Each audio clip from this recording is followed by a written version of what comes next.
الحمد لله رب العالمين والصلاة والسلام على سيد المرسلين وعلى آله وأصحابه أجمعين اما بعد۔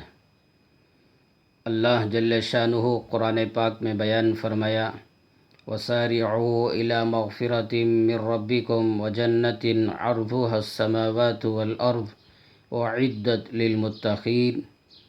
اس آیت سے معلوم ہوتا ہے اللہ جل شانہ جنت متقی بندوں کے لیے تیار کیا ہے۔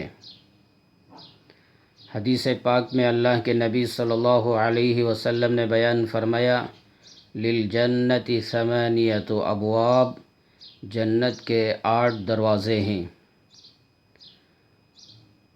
ان 8 دروازوں سے کون سے بندے کون سے اعمال کرنے کی بنیاد پر داخل ہوں گے؟ بخاری شریف کا 7واں پارہ، مسلم شریف کی جلد اول، نسائی شریف کی جلد اول اور دیگر حدیث کی کتابوں میں یہ روایت موجود ہے۔ سیدنا ابو ہریرہ رضی اللہ عنہ روایت فرماتے ہیں اللہ کے نبی صلی اللہ علیہ وسلم نے بیان فرمایا فمن كان من اہل الصلاح دعی من باب الصلاح، دنیا کے اندر جو بندہ یا بندی نمازوں کی پابندی کیے ہوں گے، نمازوں کا اہتمام کیے ہوں گے، ان لوگوں کو باب الصلاح، نماز کے دروازے سے جنت میں داخل ہونے کی دعوت دی جائے گی۔ ومن كان من اہل الجہاد دعی من باب الجہاد، دنیا کے اندر جو بندہ یا بندی اللہ کے راستے میں نکلے ہوں گے، ان لوگوں کو باب الجہاد سے جنت میں داخل ہونے کی دعوت دی جائے گی۔ ومن كان من اہل الصدقہ دعی من باب الصدقہ، جو اللہ کا بندہ یا بندی دنیا کے اندر صدقہ خیرات کیے ہوں گے، ان لوگوں کو باب الصدقہ سے جنت میں داخل ہونے کی دعوت دی جائے گی۔ ومن كان من اہل الصیام دعی من باب الریان، دنیا کے اندر جو بندہ یا بندی روزوں کا اہتمام، روزوں کی پابندی کیے ہوں گے، ان لوگوں کو باب الریان سے جنت میں داخل ہونے کی دعوت دی جائے گی۔ یہ 4 دروازوں کا تذکرہ ان حدیث کی کتابوں میں بیان کیا گیا ہے۔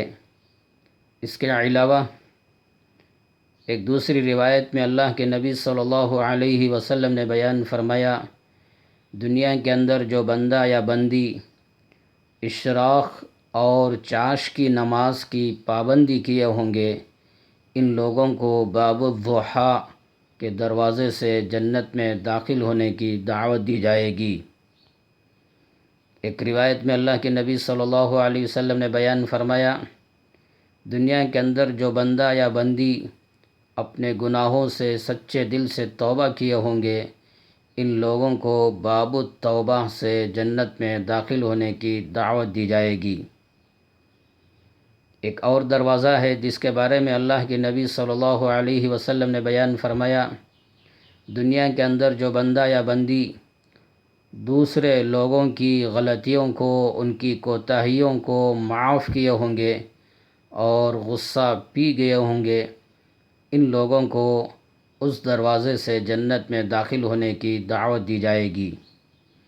ایک اور دروازہ اللہ کے نبی صلی اللہ علیہ وسلم نے بیان فرمایا دنیا کے اندر جو بندہ یا بندی اللہ کے حکموں پر، اللہ کے فیصلوں پر، اللہ کے قانون پر راضی ہوں گے، ان لوگوں کو اس دروازے سے جنت میں داخل ہونے کی دعوت دی جائے گی۔ تو یہ جنت کے 8 دروازے ہیں۔ دنیا کے اندر جو بندہ یا بندی ان 8 اعمال کی پابندی کیے ہوں گے، ان لوگوں کو اس دروازے سے داخل ہونے کی دعوت دی جائے گی۔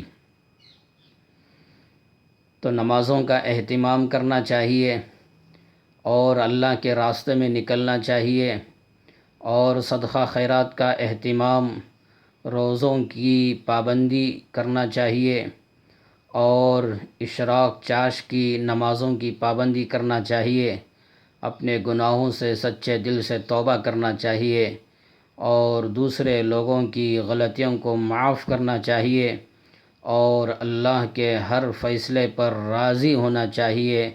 جو بندہ یا بندی ان اعمال کی پابندی کریں گے، کل قیامت کے دن ان لوگوں کو ان دروازوں سے داخل ہونے کی دعوت دی جائے گی۔ اس لیے رمضان کا بہترین موقع ہے۔ رمضان میں ان اعمال کی پابندی کریں۔ انشاءاللہ رمضان کے بعد بھی اللہ ان اعمال کی پابندی کی توفیق دے گا۔ اس لیے رمضان بلکہ پوری زندگی ان اعمال کی پابندی کے ساتھ گزاریں۔ اللہ کی ذات سے امید ہے انشاءاللہ کل اللہ جنت کے ان 8 دروازوں سے ہم سب کو داخل ہونے کی دعوت دے گا۔ اس لیے عمل کرنا چاہیے اور ان اعمال کی پابندی کرنا چاہیے۔ اللہ سے دعا فرمائے اللہ ہم سب کو ان اعمال کی پابندی کر کے اور اللہ اپنے فضل و کرم سے جنت کے ان 8 دروازوں سے ہمیں داخل ہونے کی دعوت دے اور اللہ ہمیں داخل ہونے کی توفیق دے۔ ان باتوں کو آپ نے سنا، دوسروں کو بھی سنائیں، دوسروں کو سینڈ کریں، آگے شیئر کریں تاکہ دوسرے سننے والے بھی ان اعمال کی پابندی کر کے جنت کے ان 8 دروازوں سے داخل ہونے کی کوشش کریں۔